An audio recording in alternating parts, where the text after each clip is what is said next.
gosh. Yes. As members, you're good. Tyler.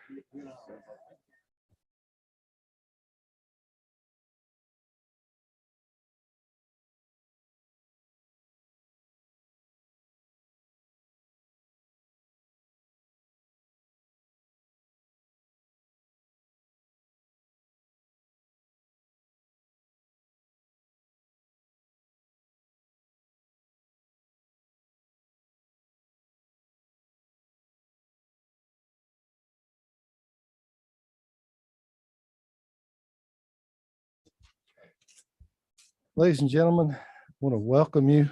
I feel like Representative Williamson here. I'm out of breath. To the what committee is the Ways and Means Subcommittee here. We're going to go ahead and get started. And Representative Scoggins, I think you're up first. Thank you, Mr. Chair. I bring to you House Bill 137, and this bill just simply would waive any income tax from that originated from the condemnation of any property by the state, county, or city government. So if you get your property taken away, is it okay? Okay. So if you get your property condemned by the state, city, county, it would not be subject to any income tax from the state of Georgia. That's simply all this bill does. Okay, questions of the author? Yes, sir. What number? I don't guess we're 2. All right. Thanks, gentlemen, for bringing the bill. I think I understand what you're trying to do. If somebody Yes, sir. has an adverse, talk to me about the way this reads, because you're right. It's a very simple paragraph. If there could there not be a situation where a condemnation is created to avoid taxes? I would say yes. Okay, then wouldn't you think we would want to tighten up on that? Well, I'm talking about an artificial creation of one where, if somebody had a buddy who worked in city government. right, and okay, the city yeah. was going to do that, and I'm trying to sell it anyway, but if y'all condemn it now, I don't have a tax bill. I'd be willing to accept any kind of I don't have an minute? answer for you, sir. I Okay. was just. Okay. Yeah. But we talked about that with legislative council, and they didn't have an answer for that. So, Good and I do question. have Trust and- Representative Tyler Paul Smith that wants to Trust speak and to the bill verify. too. I'm sorry. Trust and verify. Okay. Anybody else? Questions of the author? Representative Paul Smith.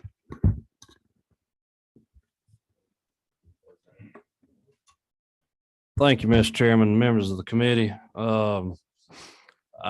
When Representative Scoggins brought this bill, I immediately wanted to sign on. And today I'll tell a little bit about my personal story.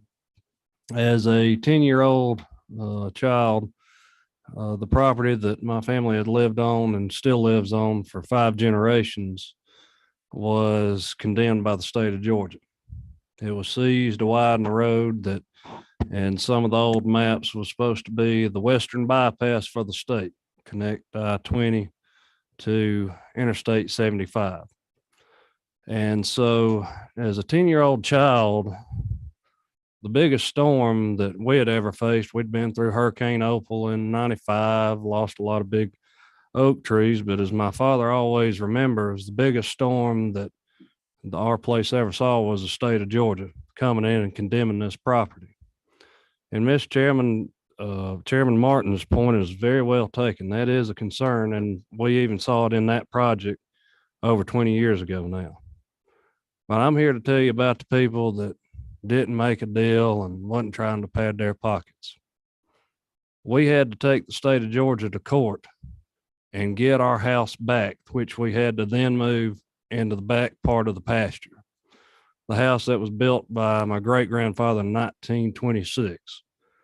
And what I can tell you is I can't speak for those who might, for ill gain or abuse of government, try to pad their pockets. I'm here today to speak for those that are not trying to do that. They're not trying to work government to their favor to sell property that they couldn't, or to have property condemned that they couldn't otherwise sell. I'm here today for those people that find themselves in this situation. Remember, these are not voluntary sales of property. You're having this property taken from you by the government, and then the government's going to tax you on something that they're taking from you. This is just absolutely ludicrous that we do this. And so I'm here today just to give my personal account and to stand up for those that are innocent in the whole situation. Haven't come from that. That's the reason I went and became an attorney. It's the reason that I'm in politics, because I saw how the system was abused by those. And yeah, sure, this same situation occurred. Those that were able to have property sold that they couldn't, or condemned that they couldn't otherwise sell. But I'm here for all of those that were not in a position of power to benefit from the abuse of that power. Thank you, Mr. Chairman, members of the committee. Yes, thank you, Mr. Chairman. This is really a question more maybe for the bill author. Just on when it says such taxpayer on line 12, for example, would that include a corporation that's a taxpayer? Do you know? And more to the Representative Tyler Paul Smith's point, obviously these adverse condemnations, we're assuming it's not a engineered condemnation. Right. Could there be a possibility of having an upper limit? Because we get to condemnations. I know the Beltline has been a big one in the area here, and it's a wonderful resource. There's some condemnations of multi-million-dollar property. And sometimes that condemnation also may have a warehouse nearby that's now going to be apartments. It's Right. very lucrative. I would wonder if, number one, does taxpayer include a corporation as a taxpayer?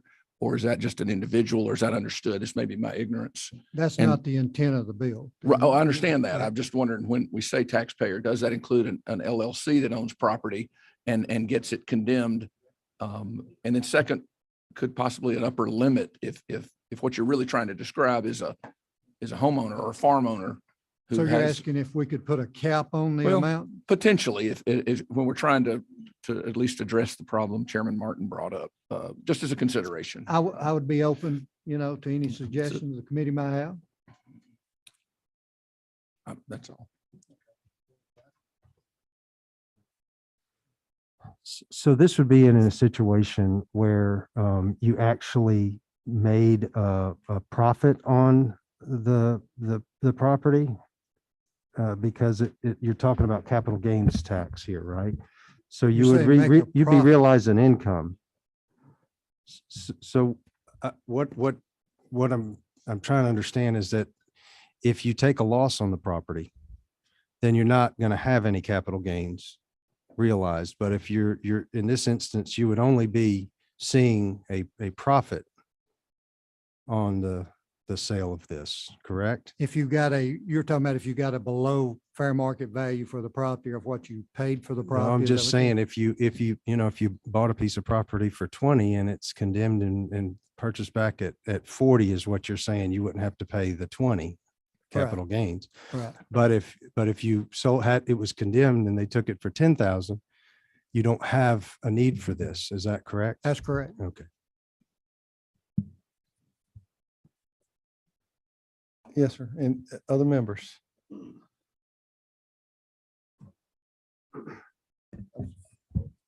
Oh, sorry, Representative, Chairman Martin. But sure, I think we're just having a hearing on it. This makes absolute is. sense to me because what I see in Mr. TPS's thing, Representative TPS over there, Tyler Paul Smith. We're going to get you nicknamed that before you get out of here this session, one way or the other. No, his point, if it's been in the family farm for 5 generations, I mean, your basis on that was a nickel an acre. I mean, or $1 an acre, right? So, I mean, your basis was practically nothing and you just wanted to keep it. And now you're having to realize a gain and we're trying to do it. So I understand that. Remembering that it doesn't matter in Georgia whether it's a long-term or short-term capital gain, you just have to pay your capital gain as ordinary income, which is 5.75, and we continue to try to work on that. So if we're working this, Mr. Chairman, I'd like to ask our attorney. I seem to remember something in history that there was a tax advantage to actually going through a condemnation.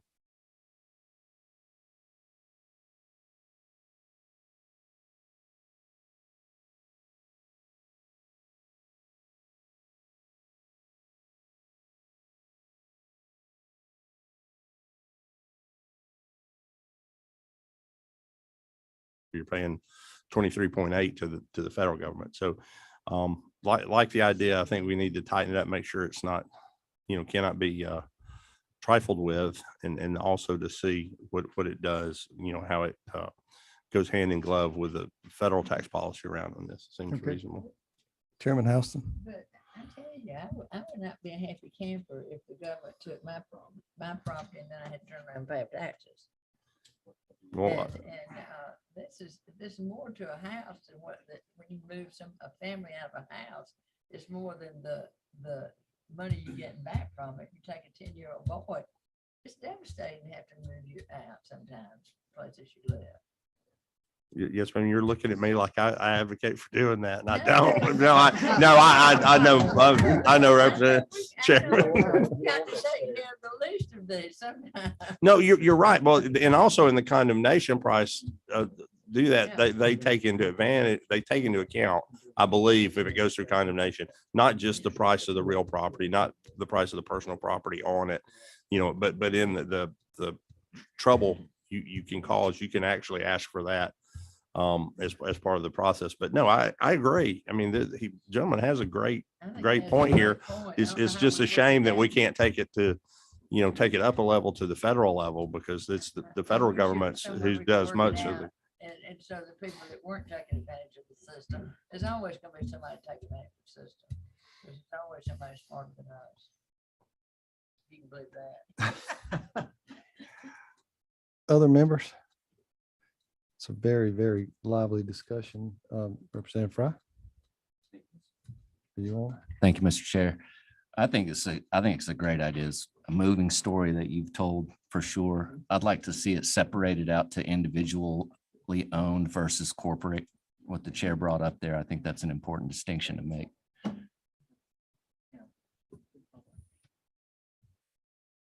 Anybody else from the committee? If not, were there other members of the audience that might like to speak?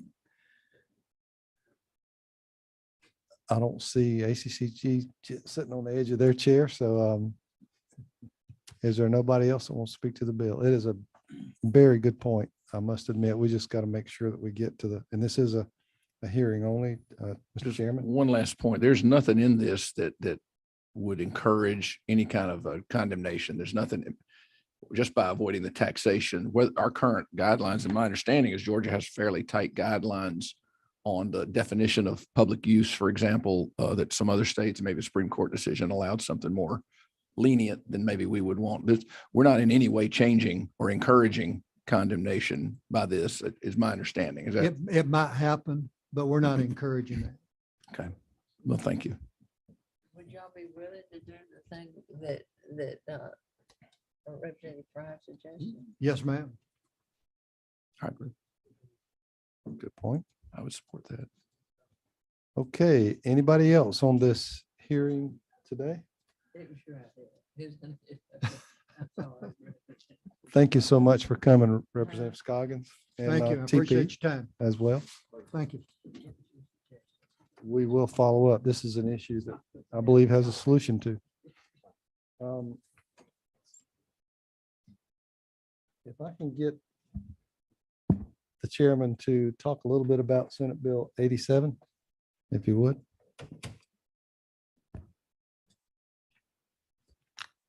I'm sorry, we do have the senator here. I didn't see you He there. is, he is. So would you come up to the mic, Senator? That one right there is good. Yep. Forgive me, I didn't see you. No problem. Thank you, Mr. Chairman. I'm going to defer first to the chairman and let him go first. Okay. Thank you, Mr. Chairman and Senator Red. I know he's worked incredibly hard and we've talked a great deal about how to make the most out of the Senator Jack Hill Veterans Act. Take this off. what I believe the intent of the original bill was to try to help veterans and specifically disabled veterans. Is that fair to say, Senator? Yes, sir. And when we take a tax dollar and we do, defer it over, as is the case with several different entities within the state, it kind of has to be done a little bit carefully. And I think what we've done here is we've made sure that it stays within the confines of the state of Georgia through the Technical College Systems Foundation. I leave it to you. I know we heard from a number of veterans, disabled ones last year. So we've heard the general ideas behind this bill and what we're trying to do, and let the senator expand on his bill from that point forward. And then if it's the will of the committee, love to see this one move forward. Senator Rett? Thank you, Mr. Chairman. Basically, this bill named after Senator Jack Hill, what it does is people on their state income tax refund, they're able to donate $1 to support disabled veterans. And this goes towards the foundation with the Technical College of Georgia. How we came up with this bill, Senator Jack Hill, he was a mentor of mine, and we worked on this bill together, and he would tell me what to do and I'd go do it. I'd say, yes, sir. And we came up with this bill. But something happened. One evening I was talking with him on the telephone, and we finally kind of had things worked out. But then the next day he passed away. And so the next day I thought about it and I said, well, it'd be a good idea to name this bill after Senator Hill, because he's a veteran and I'm a veteran. And as you know, old veterans don't fade away. They continue to find a way to serve. And through this bill, I thought it would highlight his efforts serving community and country and give an opportunity, even though he's transitioned, to continue to serve other veterans. And that's basically what it is in a nutshell, sir. And I want to thank the chairman, Mr. Blackman, for working with me on this bill. We worked on it quite a bit. I have to laugh also because I remember Senator Jack Hill, after the day was over, we would meet, go get something to eat and play some blackjack. And I should have known better than that. He's a numbers man. I hardly ever won. Then he said, well, Doc, you just got to go out there and you got to keep at it. So if you can find consideration to pass this, I'd appreciate it. And if anybody has any questions, the chairman and I are glad to try and answer them. Before we go there, this is one of the most honorable men I think that's ever served in this General Assembly. So everybody's going to light up. And of course, we're all part of this to finally get, after hearings and things, to get to the point that we are. And he was a very honorable man. And of course, it does say a whole lot, since he was a colonel, I believe, in the reserves over in Garden City for years and years. So is there anybody on the committee that wants to say anything without a motion? Is there anybody in the audience that would like to speak to the bill? If not, I will entertain Chairman Martin for a motion. Mr. Chairman, if we're in the posture, I'd like to move do pass on Senate Bill 78 by this committee's substitute LC 43-2232S. We have a motion, a second. I'm told I may have been backwards on that. I may have said 78, but the LC number is correct. Senate Bill 87. Today is dyslexic day for those of you that aren't sure. Sometimes dyslexic, other times backwards, sir. Yes, sir. Correct, Representative Corbett. So today is dyslexia day. We have a motion, a second. All those in favor say aye. Aye. All those opposed, the bill passes, and I'm honored, Senator Rett, to get this bill out for you. And I appreciate your tenacity to keep going. Thank you, Mr. Chairman. Appreciate Thanks, it. Thank you all. If there's no other business before the committee, we are adjourned. Thank you so much.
All right, good afternoon, ladies and gentlemen. We'll go ahead and get started. This is the Sales Tax Subcommittee of the House Ways and Means Committee. We have two items on our agenda. These are the first hearing on both of these bills, so these will be a hearing only. I'm told we have three bills. I just didn't turn over the back of the sheet. The first bill we're going to go with is House Bill 1034, 1034. Representative Weedower, we're working off on our machines here. LC 500292. Is that what you have? Yes, Mr. Chairman. Please tell us about your measure. Thank you, Mr. Chairman and committee members. So House Bill 1034 extends the exemption of sales tax for non-reoccurring major sporting events. Some of you would remember back in 2016, this was passed successfully hosting the 2016 football playoff semifinal, then the 18 college football playoff national championship, which was painful for those of us that were there, 2019 Super Bowl, and then unfortunately, and I'm a big basketball guy, I was very disappointed to have the 2020 Final Four canceled due to COVID. But this bill allows us to kind of be at the bargaining or at the table to be considered for these types of events. So this bill would extend that sunset out. It sunsets this year currently. It would extend it out to 2031, which seems like it's far away, but they're already we're in the running for the Final Four in 2029. So this would extend it 2 years past that. This bill would also add to the list, as many of you know, North America was selected for the FIFA World Cup in 2026. And we are one of 16 cities that are in the conversation for hosting various events that surround that. We can get into several of those. And depending on what we would land, obviously it would affect how much money it might bring to the state. This has just been it's been a successful process to get these events here and be a robust boost to the budget here for us. So that's the bulk of it. I know there's some people here that might need to speak if we got questions, but I'll field any questions at this point, Mr. Chairman. Let me ask the subcommittee if there are questions. Questions. All right, I see two lights on over there. One of them may be, are you on mic number one? That one's lit up. I don't think anybody's Yeah, on. I see number 1 and 10 lit up. I'm So 10, those, and that's you're one. 10, that's one. So you're 10. Yes, sir. All right, I'll turn one off. Just kidding. I guess I won't turn one off. There he goes. Are there any questions? I have just one. If you happen to have this information, somebody else may have it. Obviously, we're adding the FIFA World Cup, Yes, sir. to it, and then extending the date on lines 35, 30, 34, 35, and 36. What type of year for someone that's not an international soccer fan? What type of year would the World Cup? I understand it extends over like more than a month. So when would that be? Yeah, well, it's the 2026 is what we're looking at, and Right. it is. Give me 1 second and let me get to. Actually, you can actually get into. Let's see here. Apologize, Mr. Chairman. No, it's fine. In the interest of time, just take a look at that. I just wanted to actually spread that over, for folks' knowledge about, the So- exciting, the opportunity for the excitement. So we can, if there are no further questions, we can go to testimony and then maybe one of the folks can fill us in on the date. Sure, there's a host of rounds. I mean, you have an opening, you got group matches, then a round of 32, round of 16, then the quarterfinal, semifinal, third place game, and the final. No, I know it So it's a extends span over of- a month. I just didn't know if it was in July, August, Oh. May, June. So we'll get to that. Okay. Any further questions for the gentleman? I see no further questions. And do we have people signed up to speak? No one signed up to speak? You want to answer that question? Will, There you go. without objection, we'll let you testify as part of the presentation. All right, so now what, press the button over there. So I got a number for you. What number is it? Just tell me what number it is too. Okay. Yes, sir. Thank you, Chairman Martin. Thank you, Representative Weedar. My name is Nick Fernandez with the Metro Atlanta Chamber. We are here alongside, as many of y'all know, we house the Atlanta Sports Council within the Metro Atlanta Chamber. And their job, led by Dan Corso, is to go out and recruit these major sporting events. And as Representative Weedower mentioned, we are looking at future events already that extend out to 2031. First one being potentially 2025 National Championship, 2028 Super Bowl, and then a 2029 Final Four to recoup hopefully the losses in the event we had. But to your question, Chairman Martin, the games extend over a 35-day period. And they'll be occurring amongst all the host cities, ending with one national or one championship as well as a third place game. And then the other potential is we are currently also in the bidding process for the International Broadcast Center, which would house all of the media for the event here in Atlanta. And that would actually be a longer term investment. We're looking at probably 6 months of investment, including preparation, building that up and housing them for 6 months here in Atlanta as they get shipped out around the country, as well as Canada and Mexico for events. Thank you very much. Any questions? Mr. Fernandez? Questions? Any questions? I see none. Thank you very much. Chairman Blackman. I was just going to ask if it, I know we've had some discussions and looked at this a little bit. Can you kind of explain? I know there is no fiscal impact if,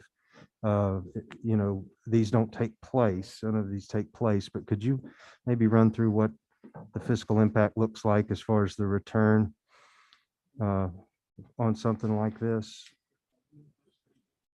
You're still 10, right? All right. Yes, sir. I haven't moved. Mr. Chairman, that it obviously is wide ranging. It could, as far as the revenue lost on, or that would be exempted in the sales tax, it could range if you literally hosted every single round, which is not going to occur. It could range up until I think it was 12.4 million, but the return on that is in the hundreds. Hundreds of millions. Yes. Yes, sir. Thank you. Thank you. So is it fair to say, I'll ask you a leading question here. Is it fair to say, if not but for this, they might not choose to put any activities or certainly as many activities in Georgia, but with this incentive, they would, and it is your belief, and you have information to back that up, that the revenue that we would lose from the sales tax on the tickets would be more than made up many times over with the other direct economic, and we oftentimes hear indirect economic benefit, but when I say, I guess it's indirect if it's not in the stadium, but I'm talking about one step removed: direct hotel, food services, transportation, tickets coming in and out. Is this your representation? If we lose more, if we have 6 games instead of 1, we might forego 6 times as much sales tax, but we'll get 6 times as much additional revenue from that. Yeah, and I would actually offer this this analogy. I'm in real estate. The real estate market has been incredibly hot for probably the better part of 2 years at this point. And when you're putting in 20 offers on a house, you're doing anything in that contract to kind of stand out to be the one selected, right? Whether that's shortening my due diligence period or that's shortening the closing time frame, not just, hey, we're going to spend more money on the house, but it might be more appealing to select my contract over another. This is that kind of negotiating. It doesn't mean that we necessarily would or would not get something. It just makes our contract look a little nicer, a little more attractive to be selected. And yes, I look at it as an investment. We're not even risking the dollars we would be missing out on to have a 20, 30 fold return on that investment.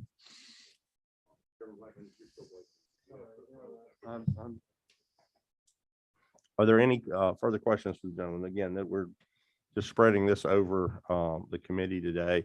Again, to highlight the gentleman's primary changes, or to add the FIFA World Cup as a valid portion to this bill, and to extend the date to 2031. There are no further questions. I do have number 6. Yes, sir. This is a hearing only at this point, It is, right? yes, sir. I mean, I just, two quick points just on behalf of Augusta. I'm disappointed that non-recurring is part of the definition when someone commits to the state year after year, every April. Hopefully we'll be out by then. But no, I'd certainly understand the attraction. I guess you kind of touched on it at the very end, is this actually costs the state nothing unless we're successful in bringing these. So I like what you said about the fact it's not money that we have to front up ahead of time and hope we get one. This particular discount, if you will, costs nothing until we're successful. And I support that. Thank you. Thank you. Richard Mill, if you come up to the microphone while you're doing that, without objection, the chair will allow. Without objection, the chair would allow you to make a further commercial for that golf tournament you host in April, Yes. if you'd like. It's gonna be easy. We certainly hope everybody is there early on Monday morning, April 4th, when the practice rounds begin. And we'll be in the middle of day 40. A place like, not like any other, right? Representative Bentley. Yes, sir. Thank you, Mr. Chairman. Thank you for your, for bringing this bill. I'm just curious to know how exactly will this legislation impact rural Georgia?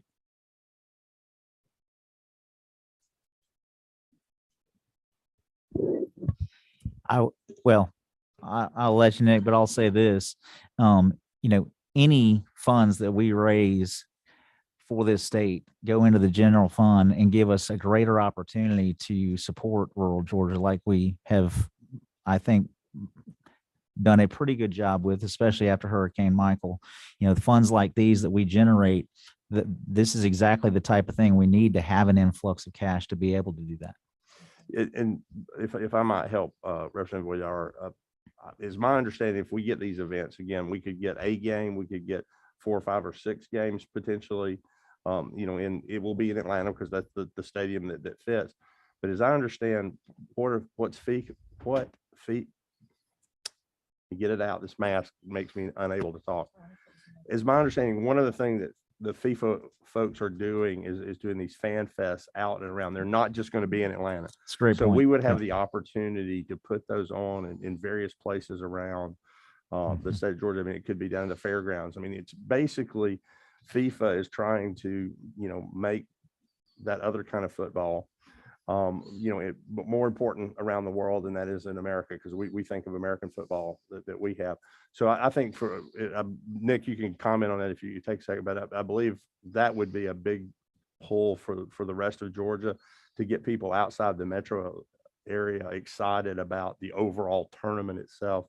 Teams from 32 teams, more than that, 48 teams from around the world would come. So that would be one of the big draws for outstate Georgia. Okay, well, thank you, Mr. Chairman, and thank you. I just wanted to reference rural Georgia, because oftentimes people in this outside the metro Atlanta feel though they are left out in a lot of the conversations about big dollar businesses coming to the state.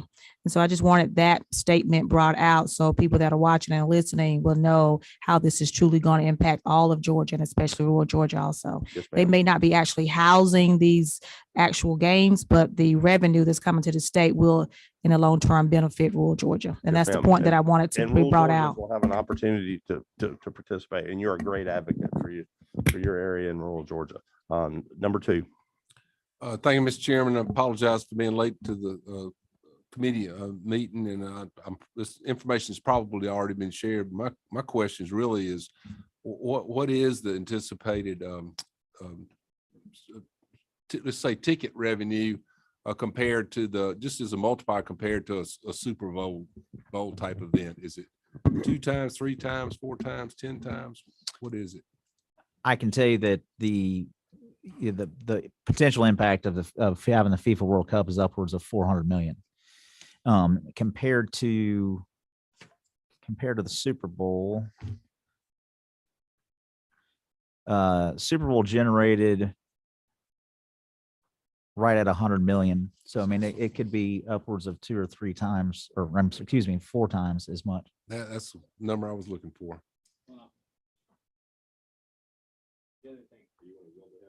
Yes, I'll yield. Thank you, Mr. Chairman. The other point too is kind of what we started out with was 35 days. It allows for a longer longevity for a lot of the ancillary costs. So your hotel stays, your restaurants, all your lodging, all of your merchandising, all of that has a much longer footprint. I believe our footprint for Super Bowl was about 10 days, kind of end to end.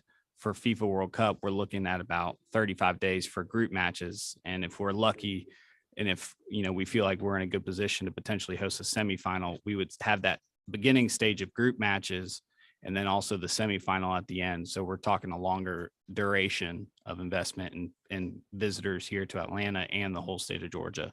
And Representative Bentley, when our team and Dan pitched this and looked at this as a host site, he very much saw it as a state of Georgia. And two, having 35 days to spend similar to an Olympics, he very much sees this. And they have approached it as we can do events around the state. It may be in between games, or if there's days that there's not a game, maybe there's a fan fest in South Georgia, maybe there's a fan fest in North Georgia, to make this not just a city of Atlanta, but a state of Georgia event and something everybody around the state will remember. Very good, thank you. Thank you. I see no further questions. Representative Weedower, thank you for bringing us. Thank you, Mr. Chairman. Just to be clear, a lot has been talked about hotels and things. This bill addresses the sales tax off of the admissions. Just the Just ticket. the That's admissions. correct. Everybody that's coming in to visit and travel and would pay hotel, motel tax, all of the All things that. that go in. So this is truly an opportunity for a rising tide to lift all of us. Thank you very much. We'll take this again. It's the Thank you, first hearing on the item, and if would encourage the subcommittee, if they have any questions or suggestions for the representative, to get those to them straight away. Thank you very much. Thank you, Nick. We'll move on in the agenda this afternoon. House Bill 1187. There you are. Thank you, Mr. Chairman. Yes, sir. Let me make sure are you on number 2? Yes, Yes, sir.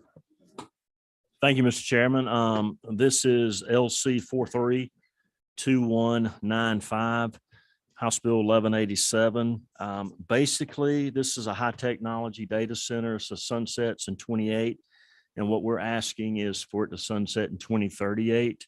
It brings 20 high paying quality jobs to the area for high technology data centers. And the bill is important policy because it helps Georgia fulfill our vision to be a technological capital of the South. We compete regionally and nationally for new investment in our state. What's that? Okay. We want to ensure Georgia is on par with 26 other states in the U.S. and every other state in the Southeast and is tax related to data centers. This committee will be considering 2 data center sales tax exemption policies, one that provides a sales tax incentive for a single tenant data center, which supports the data needs of a specific company. When the single tenant data center policy was adopted in 2000, this was the only type of data center that existed.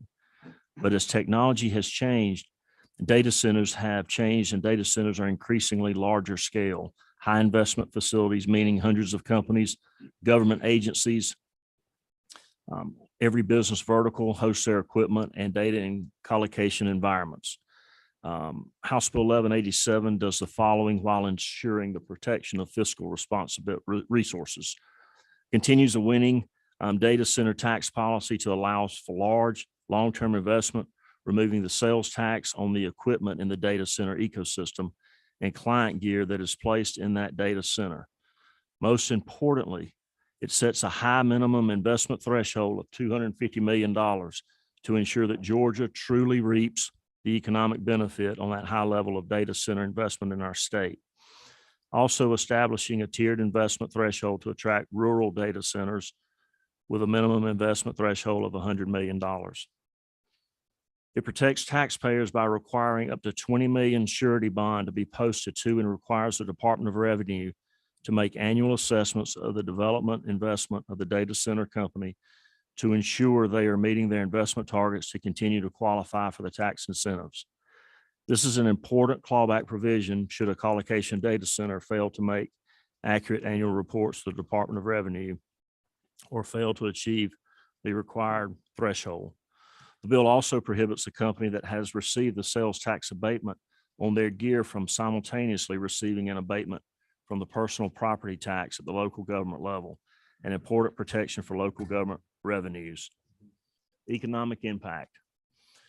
That is precisely why 26 other states have implemented or modernized their data center tax laws to attract the data center companies like Switch, QTS, and recently announced T5 campus near Fort Gordon. More important, though, is that already these companies have said this tax policy allows them to invest as much as $4 billion and create more than $250 million in tax revenue in our state. Because they have so many clients, they're able to attract other companies who have their gear within their data center to establish call centers, customer service centers, tech operation centers, and more. One company, Switch, has 700 employees, but over 9,000 people have badged access to their data center in Las Vegas. And a full third of those have Nevada driver's licenses because their jobs exist because of the gear running in a Switch data center. The remainder of the employees of Switch 800 client companies who fly into work on that gear, stay in hotels, eat in local restaurants, and bring that broad economic benefit. I want to point out the current economic impact between June 20 and July of 21. These are statistics that were given. Georgia's data center generated direct and indirectly $5.3 billion in state economic output. 22,940 Georgia jobs were supported. $1.5 billion in Georgia employee pay and benefits, the average salary being $128,000, and $190 million in Georgia state and local tax revenue, not including taxes and fees paid on electricity. They're simply asking to extend the sunset from 28 to 39. And I know Representative Bentley and I would love to have one of these in the middle Georgia, South Georgia area. Representative.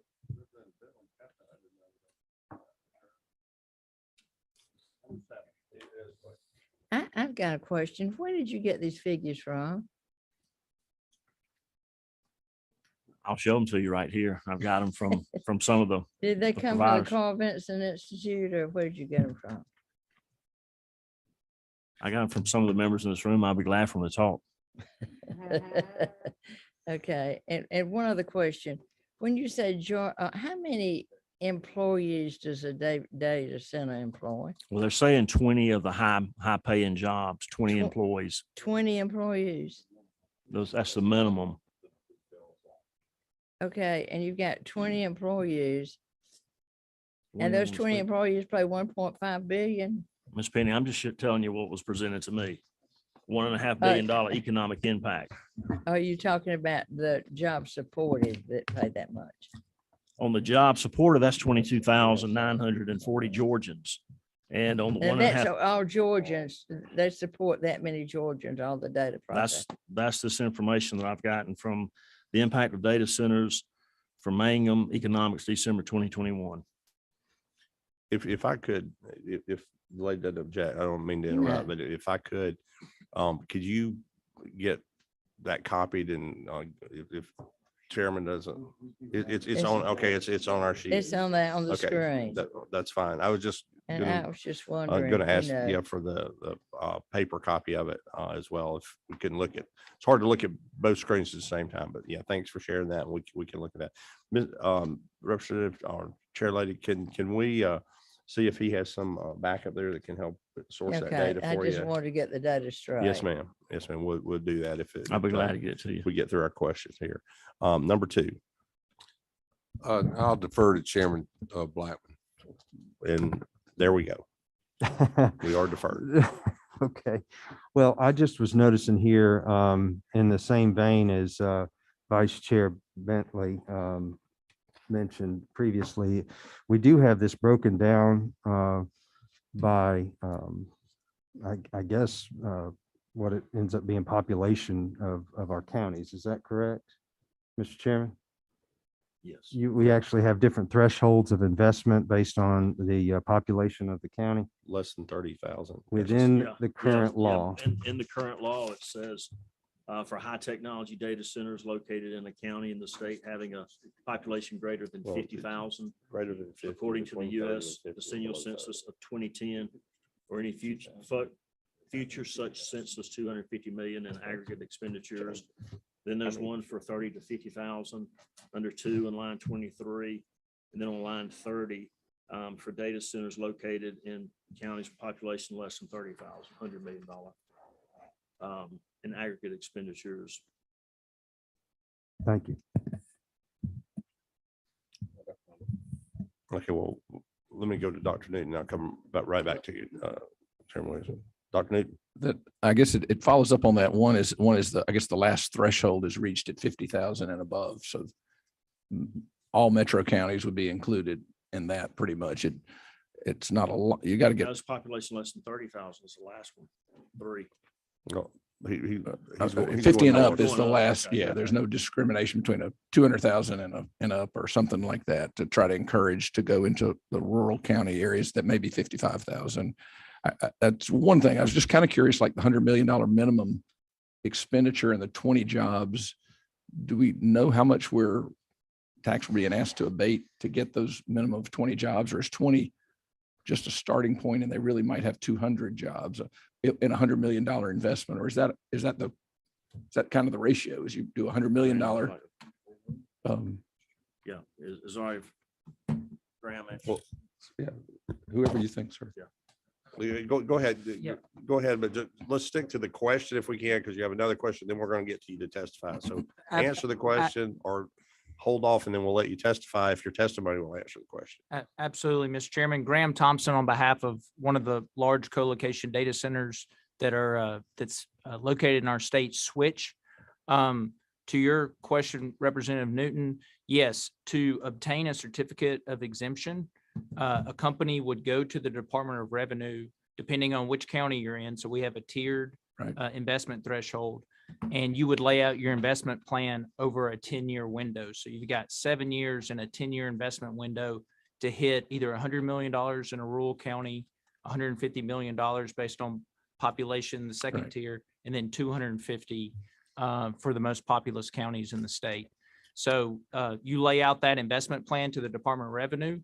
You make annual updates to that investment plan. If you're falling behind and doesn't look like you're going to hit it, you hit that clawback provision that Representative Williams spoke to.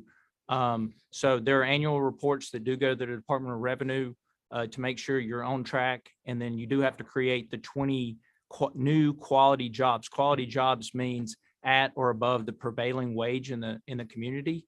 I can speak to Switch.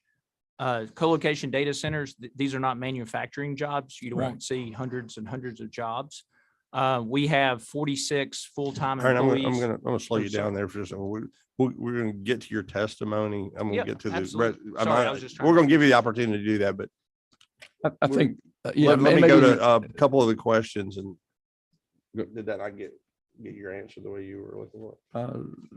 Not exactly. I guess I'm just trying to find out.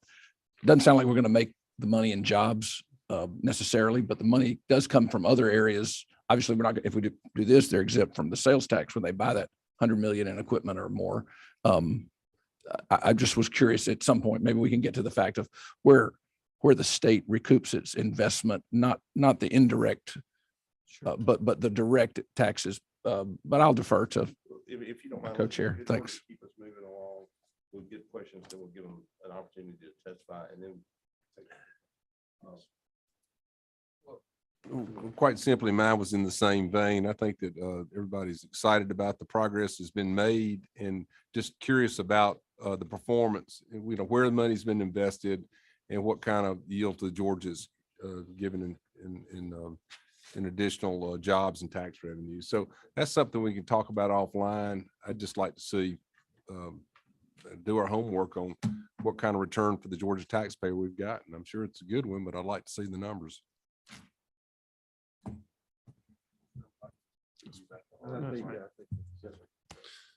Thank you, Mr. Chairman. Just a couple things to talk with the author of the bill about.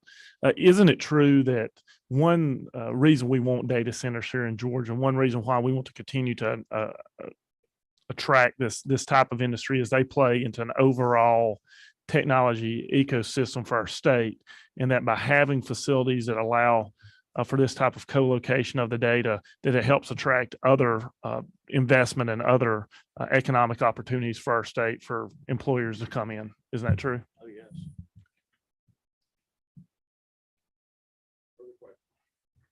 Further questions to the gentleman before we move forward in testimony? I want everybody to have their questions answered. I'm just going to give them the opportunity to say their piece as well, to testify, and then we'll ask questions based on that. Mr. Rusty Paul. Mayor, former member of the body. Yeah, You know, it's late in the afternoon. yeah, No, I'll I'm be, just I'll kidding. be as brief as Chairman Mayor, take Houseman will let as me long be. as you need.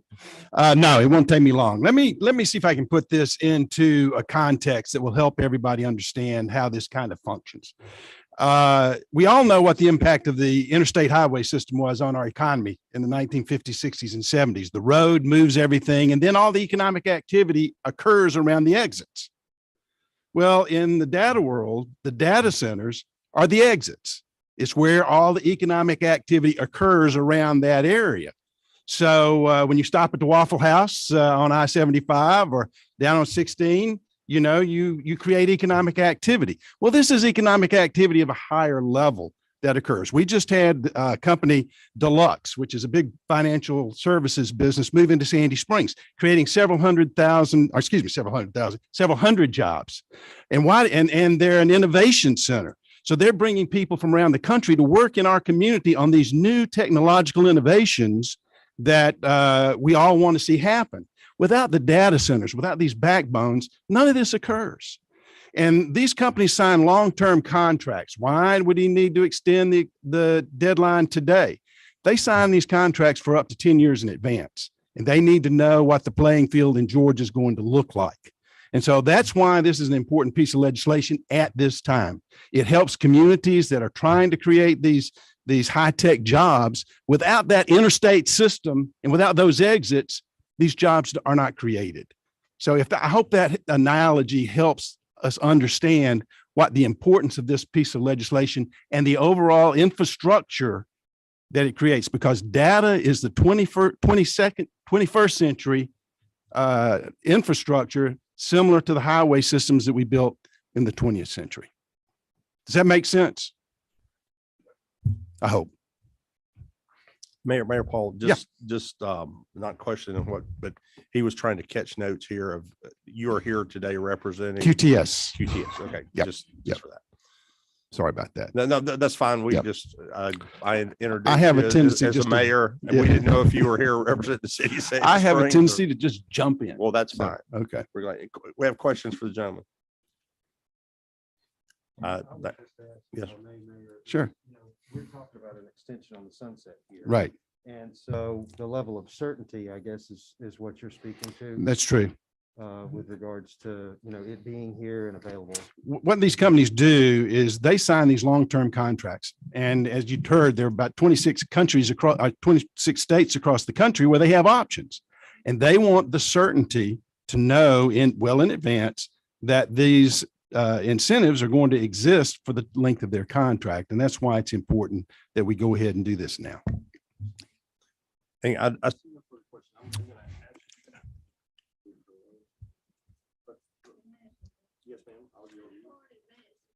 They to extend this contract. Well, they sign contracts for up to 10 years. Okay, well, maybe I'm not subtracting wrong. I'm just a country girl, but this looks like a lot longer than. Well, but the current sunset expires in 2028. Yeah. And So we're inside that 10-year window.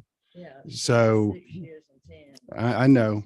I went to a rural school too. Math is still my challenge, but I can at least handle that much.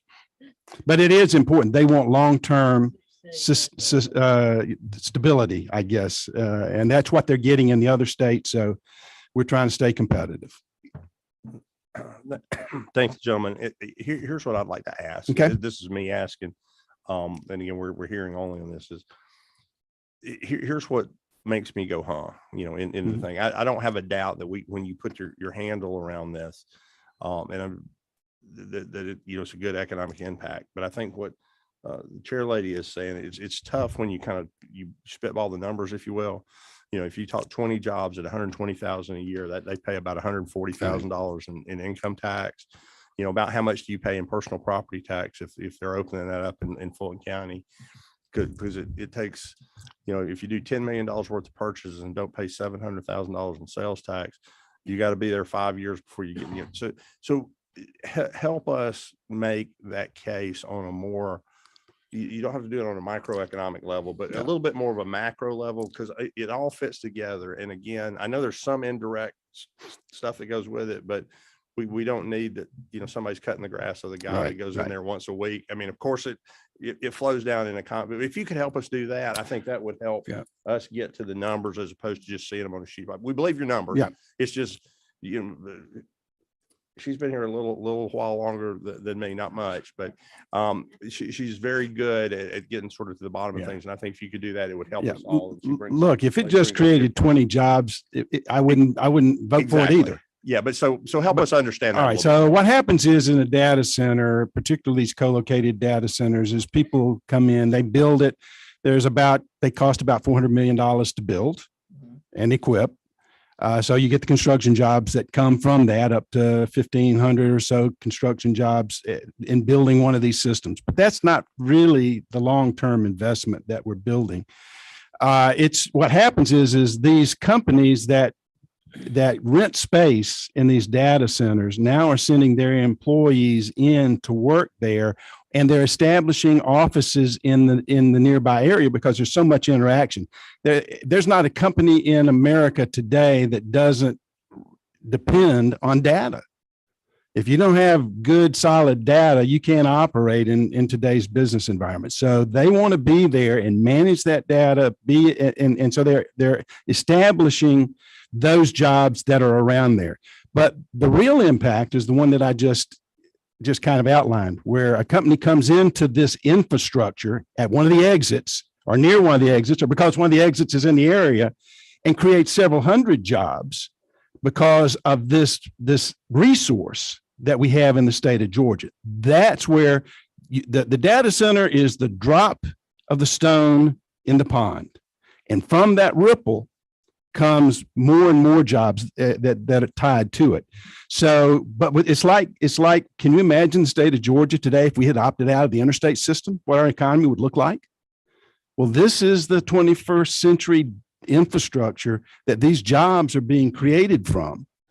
And that's why we need this kind of infrastructure to be able to create these high-tech jobs, whether it's in Augusta, whether it's in downtown Atlanta, or it's in my community, or the other places where these jobs are being built because this infrastructure, because the exit exists. They're building around that exit to create the economic activity. And it's not, you know, I love Waffle House, but these are not Waffle House related jobs.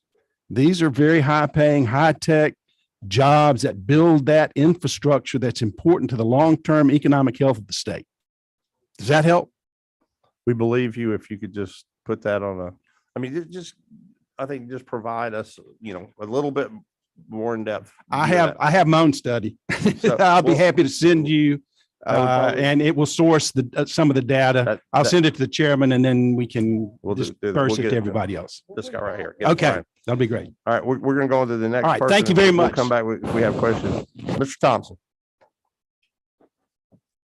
As you come to the seat, it's the same thing with you. If you could focus on, but not the microeconomics of it, but a little bit of a macro thing. We know there's more than 20 people. We know the thing. One of the questions that was asked at the table up here was, if you're talking about a $400 million data center, do you have a rule of thumb about how much of that is sticks and bricks and parking lot, and how much of it is equipment? So Great. No, great question. Thank you again, Mr. Chairman. Graham Thompson on behalf of Switch.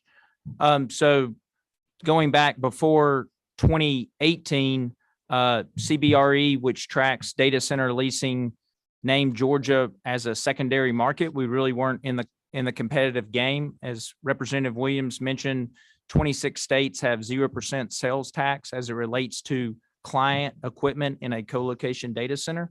CBRE's report in September of 2020 named Georgia the third hottest market in data center leasing for the first half of 2021. So the policy is absolutely working. And why is that something that we want to encourage? Switch is here largely because of the great policy that was championed in 2018. Thank you, Representative Kelly, for that. Just since 2018, Switch has 1.5 billion in the ground in Douglas County. And so to your question, Chairman Martin, about 700 million of that is the facility itself. That's the data ecosystem, cooler, cooling equipment. Data centers like to be 68 degrees, all the things that go to support the data center environment. And then the rest of it is the technology spend by our clients. And that's really a big boom for the local community. When people buy computer equipment and house it at Switch or at one of the qualified high technology data centers, they're going to burn through equipment, computer servers about every 36 months. This is equipment that's running 24/7, 365, has 100% uptime. So each time they make these tremendous $100 million investments in data center gear, they're paying personal property local ad valorem tax on where that equipment is located. In addition to that, obviously construction materials, we're paying on that with a $650 million new building and all the work that goes on there, payroll taxes. And certainly I want to call this out. I spoke to 100% uptime. Data centers are the largest users of electricity and energy. So we pay state and local sales tax on all energy used there. So certainly agree with you, Mr. Chairman. Happy to work out some of those numbers for you. In addition to the jobs number, I just wanted to call out Switch. There are 46 full-time employees there, but this is critical infrastructure. We can't have 1 second of downtime. So the type of people we employ are veterans and first responders, because those people are used to dealing with critical infrastructure. So that's certainly a commitment our company makes, and I'm sure others in the industry do as well. But really appreciate the opportunity today, Mr. Chairman. Thank you, Representative Williams, for bringing the bill. Look forward to continuing the conversation. Questions for the gentleman? Chairman Holt, you have one? Questions? Any questions? If not, again, we are in the posture of hearing this for the first time before the committee. I'll go back to you, Chairman. Did you have anything you'd like to complete? No. Have nothing further from the author of the bill at this time. So I would ask the same on this measure. We have House Bill 1187 LC 432195. We'll look for that information and get it out of the Ways and Means Office to the subcommittee members. If you have any specific questions that come up after this meeting, please get them to Brian, and he'll get them to the author of the bill and to the appropriate people to get information so that we could take action. I do think Chair House makes a point about the date, being, quite a jump, if you will, from 28 to 38. There may be something you might want to work with the lady to, sharpen up a pencil there and find something in between. Compromise is a good thing. We heard that several times from the well of the House today. Compromise and communication and getting along. I encourage you to do that. With that, we'll move on and conclude the hearing on this. I would like, we have one more item that I'm going to present from the chair just because it's this brief. We're not going to take action on this, but it's somewhat related. House Bill 1223, if members would pull that up, and of course I'll allow testimony. I know I'm being a bit loose with the presenting from the chair. As members will, well, there you go. So we are now recording, so be careful what you say, Chairman Mosman. If you remember last year with some going back and forth on what was referred to previously as the high-tech tax exemption, and I think has been referred to today as sort of a single site data center, the Senate placed a sunset date of June 30th, 2023 on that. That exemption is given based on calendar year purchasing. Companies have to purchase at least $15 million worth of qualifying equipment in a calendar year. So it doesn't make a great deal of sense because the legislation doesn't speak anywhere to proration of that if it's done at 6 months.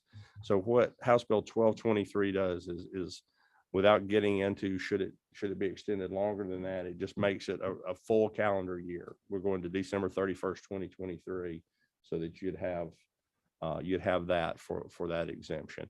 And that's literally all that bill does. So I wanted to bring that for consideration, and I'll take questions. Representative Williams. Did you not have one? Yes, ma'am. Wasn't that part of a big bill and just sort of a mistake? And we had a lot of other bills in that, the other things considering in the bill. Well, yes, ma'am. That was a part of a big bill, and then far be it from me, so especially given that we're being recorded to say the Senate would ever make a mistake. But No. I think perhaps in the late hour, they did not realize that it was because it was going so much together. It's fair to say they didn't realize that they had, if you will, split the baby, that they had cut a calendar year right in two and made it an unworkable I don't know if situation. this is a hearing only, but at the proper time, I'd like to pass. Let me ask if the chairman's okay with it. This is our first reading. Normally, I think Ways and Means has a rule of a two hearing meeting. If the chair would allow, and he is sitting right there, as we call him the big chair in Ways and Means.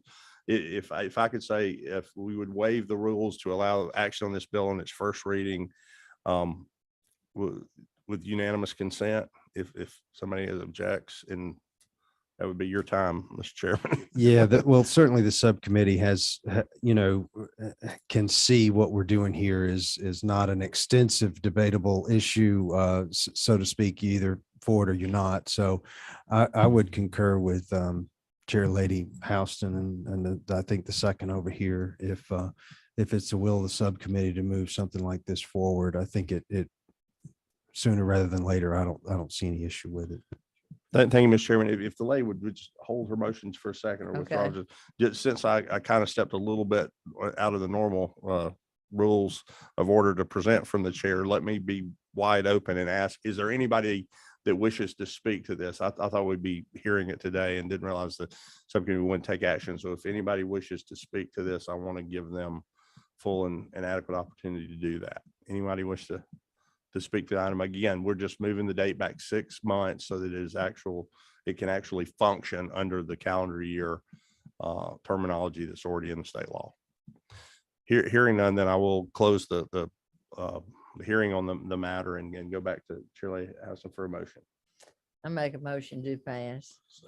I have a motion and a second, do pass. This is House Bill 1223 LC 432239. Is there discussion on the motion? Discussion on the motion. Seeing none, all those in favor say aye. Aye. Any opposed? No. Do we have people online that we're good? No members online? Did you hear an aye, or did we get an aye from you, Chairman Gaines? Yes, sir. Yes. Okay, there you go. Thank you. That does pass and moves on to full committee. That concludes the items we have on the subcommittee agenda this afternoon. I want to thank everybody in the office. Terry Thank wanted to the talk to me. subcommittee I don't know members. what's going on. Terry Without knows objection, what we'll to stand talk about. adjourned. I see no objection. We are We adjourned. got a question. We got to get this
All right, thank you all for being here. We're going to get started with the committee members, the tax revision subcommittee. I'll call the meeting to order.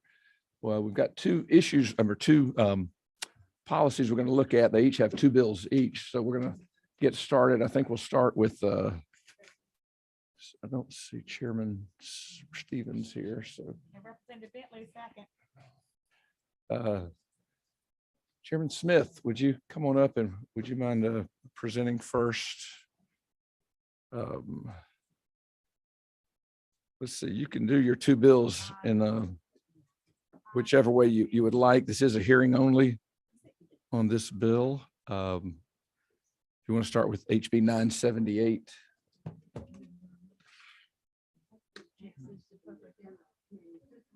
Hang on, let me see. You're number 10, is that right?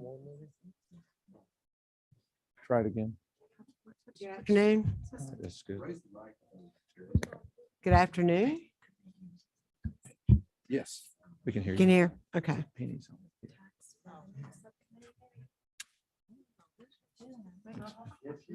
Yes, ma'am. Tax revenue subcommittee? It's tax revision. Revision. Okay. Yes. Yes, ma'am. Patty Bentley, Debbie Buckner, Jason Ridley, Penny Houston, Bonnie Rich, and Marcus Wiedauer. I'll be happy to fill in. Sure, we'll get started. Thank you, sir. Thank you, ma'am, for being here. Thank you, Mr. Chairman and members of the committee. And Mr. Chairman, if it's in order, I found out yesterday afternoon about the bill and you and I have already had a brief discussion. May I give a little bit of background to why I'm bringing this to the committee? Both Certainly, bills in certainly. one? Everybody's probably been able to pull up the summary and kind of see a gist of what the bill is about. If you can just hit on that and then give the background. that'd be great. Okay, thank you. Or the So, issue that raised it. House Bill 978 is an appraiser's assessor's bill is what I call it. And I was seeking help from Ways and Means to begin to address a concern brought to me by a city official who was still reeling, as we all were, from the tornado that hit my county back in March. And his lament was that last year's tax bills were due that year in the fall. And our community was still devastated and reeling, and he had his only recourse would have been to ask the local government commissioner councils to lower the tax rate, the millage rate, as a way of dealing with trying to offset some of the expenses for the victims. And to do so, he would have to, they would lower the millage rate, but then it would need to go back up to where it was. And then they would have to go through the whole process again. And he was wishing that there were just a strategic one-time way to deal with that problem. So I'm learning so much about Ways and Means, and I welcome you to Natural Resources anytime. I think we delve into our issues that are at times very complicated. So essentially, the bill before you, House Bill 978, pretty much covers what one would expect already from the situation. It describes it. And I probably wasn't clear enough. I was looking for a window as opposed to a major change. And so I appreciate the people from my community who reached out to me, both appraisers and assessors, and our emergency manager, Jima person, is here as well. And I know local governments are here, but the issues before the Ways and Means Committee, because it deals with revenue and taxes. And so, Mr. Speaker, Mr. Chairman, may I just put this on your radar and go to the other one and then speak to it collectively? Certainly, certainly. I'm not asking for any action at this time. So House Resolution 594 was more the concept I was going for.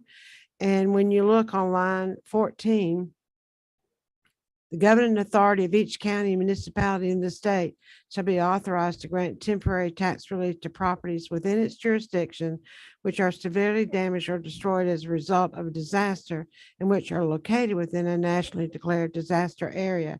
I was trying to be strategic with my request. A constitutional amendment is on the second page. shall the Constitution of Georgia be amended so as to provide that the governing authority of each county municipality in this state shall be authorized to grant temporary tax relief to properties within its jurisdiction which are severely damaged or destroyed as a result of a disaster and located within a nationally declared disaster area. The signers on the bill come from all corners of our state, and we have at different times experienced national disasters to the extent that we got FEMA aid. The humane aspect of what this is and what is going on is what has prompted several constituents in my area to ask if there's not a way to collectively address some of these concerns.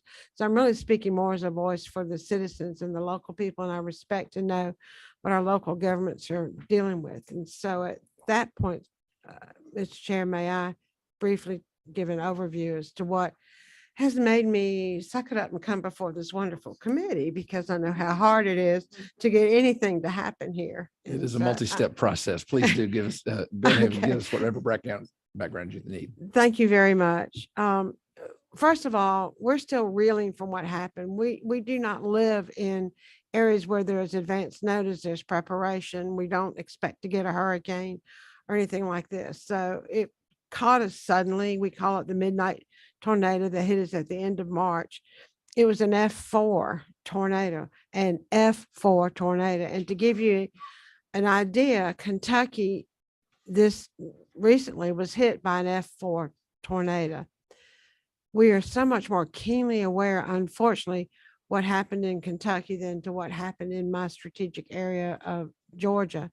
In that normally you see several deaths as a result of this magnitude of a tornado, and that did not happen to us. And in a way, it is sort of like, how do we take what happened to us and try and make the citizens of Georgia aware that in a situation like this, you don't know anything. We didn't know. We heard from GEMA.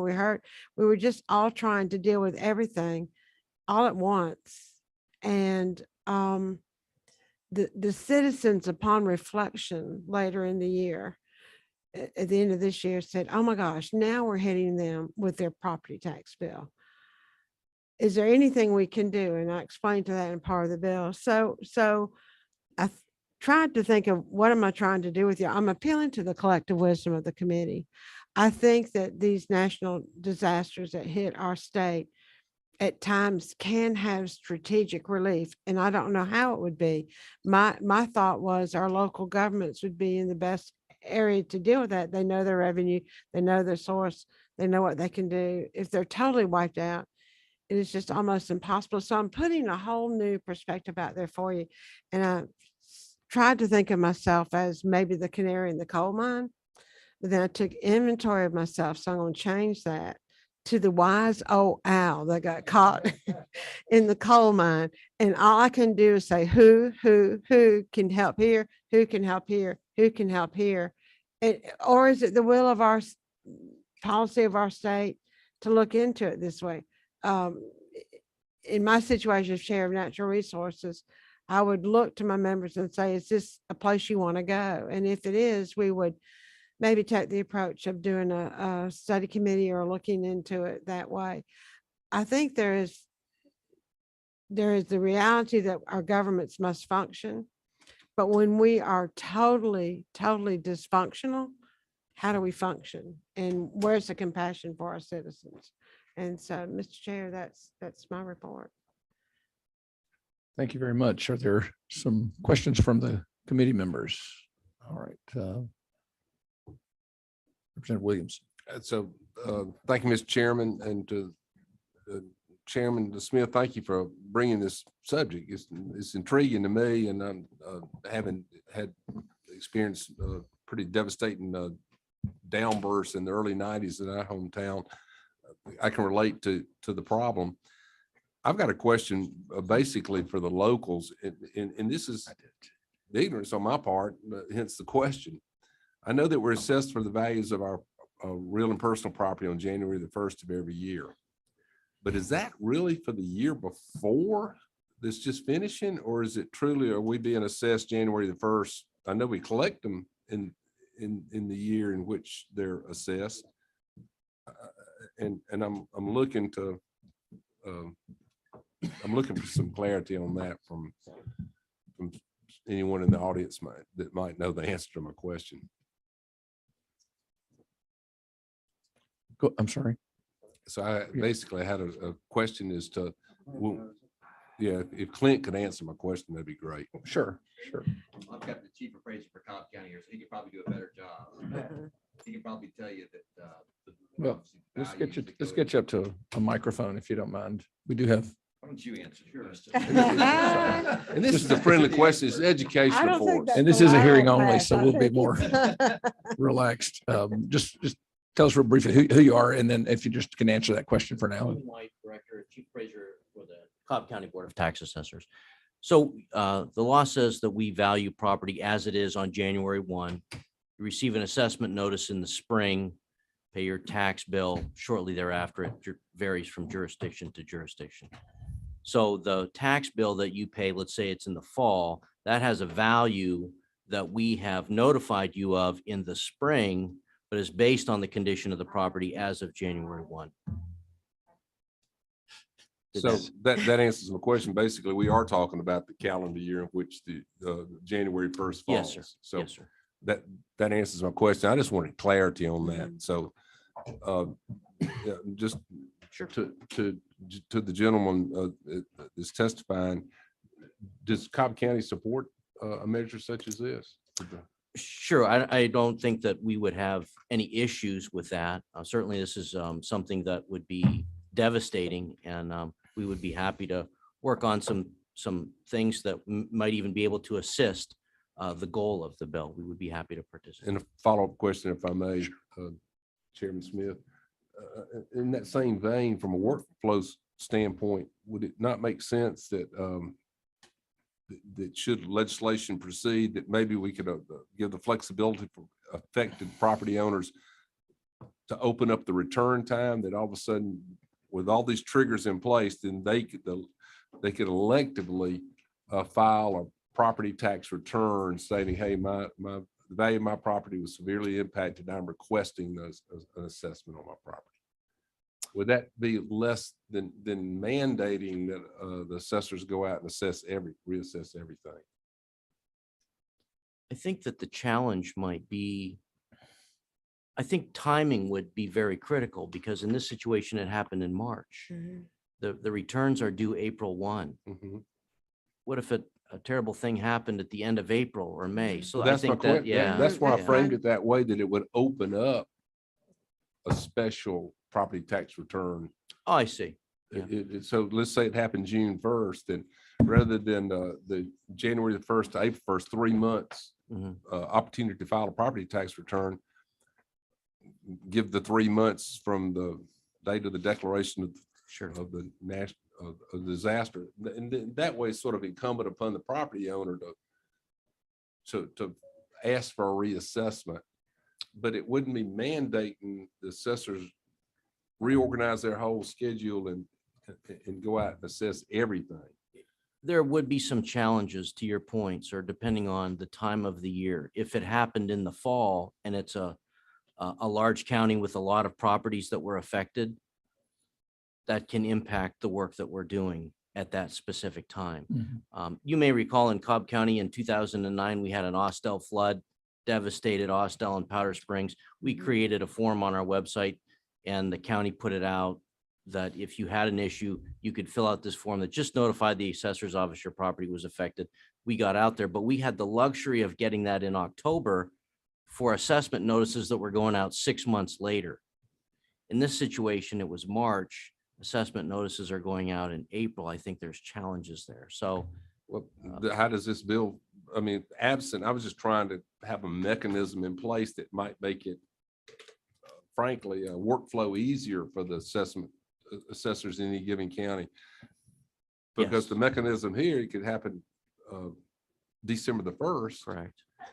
And you're all of a sudden operating by law or the constitutional amendment, one way or the other, you're mandated to go out there and reassess all these. And I think that's a very good point and something that should be able to be worked out through conversation. You know, I think that all that needs to happen is the assessor's office need to know that there was a problem. And even if our assessment notices go out, the law does allow us to send out a corrected notice shortly after that. However, the tax digest is due to the Department of Revenue with the tax commissioner's office at the end of July. So there become challenges that kind of need to just be discussed. I do, just in follow up to that, we had some discussions about the timeline, as you say, starting January 1st, April with the assessments going out, a digest in July, bills going out in August or September, due by November or December.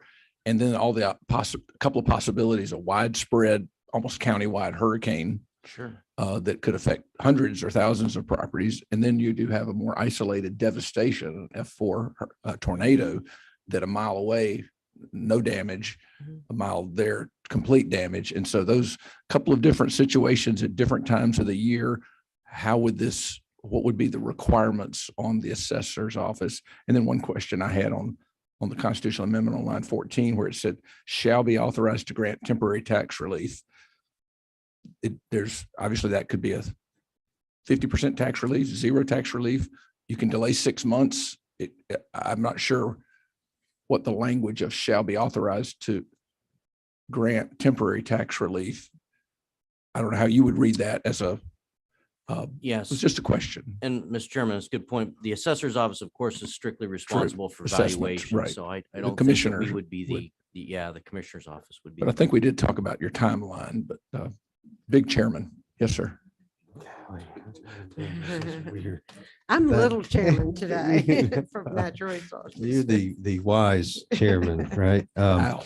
No, I think, you know, one of the reasons we are here talking about this, Madam Chair, is that, you know, it is such a compelling situation, you know, a compelling fix for us. I remember, I guess, Representative Bentley does better than I do, but the tornado that came through across the interstate back hit Vienna really hard, Dooley County, many years ago now. I guess, you know, trying to work through this and come up with, you know, what might function best in a situation like this. Would the locals, do you think, maybe this is a question for Clint, you know, with a federal disaster and usually there are some funds that flow through, would they need to be made whole based on maybe some of the expense that might go along with what they have to do at the local level? Or, you know, how do you look at all this? How is this viewed? What is the Maybe it should be an opportunity, not just for the assessment.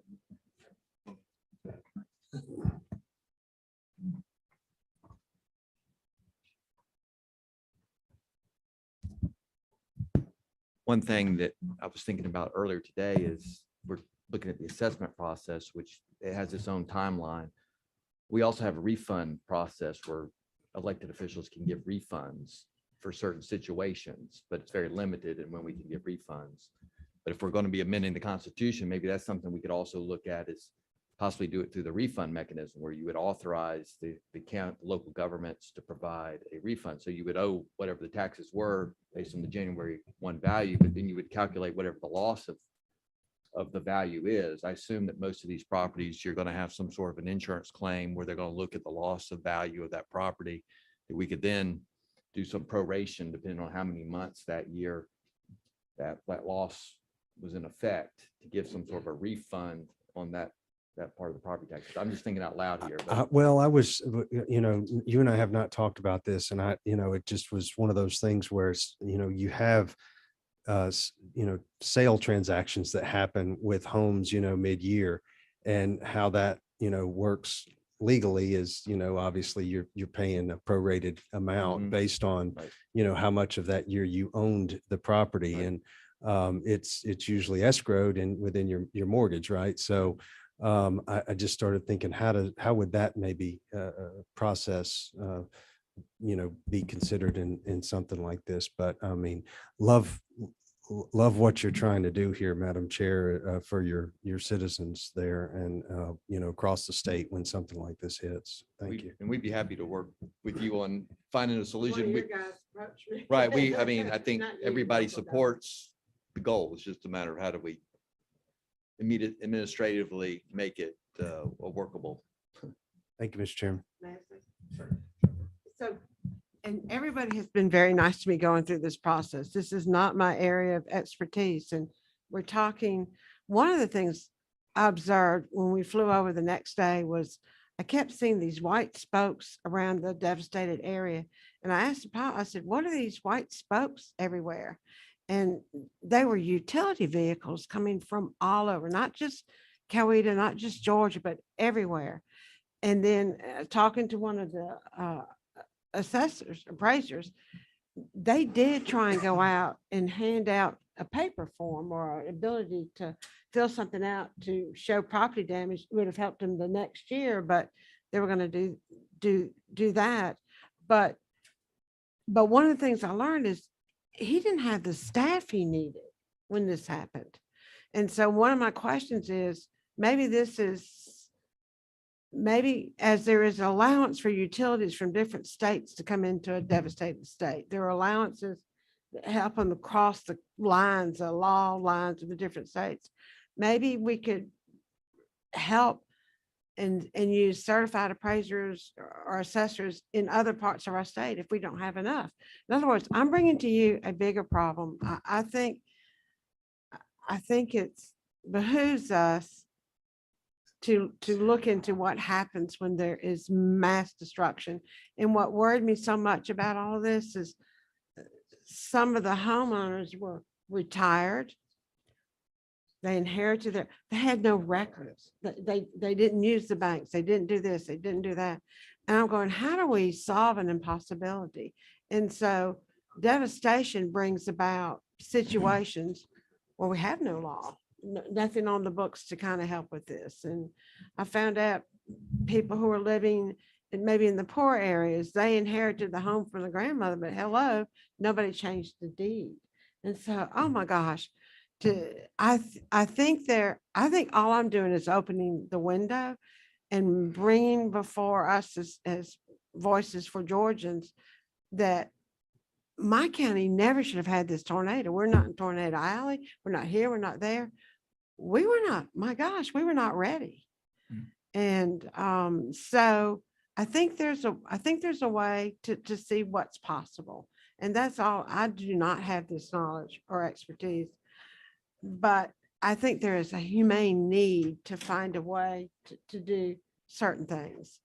And I learned that there's a shortage of appraisers and assessors around us. I mean, I learned so many different things, and there has to be ways that we allow the sharing of our talent in our state when something like this comes up.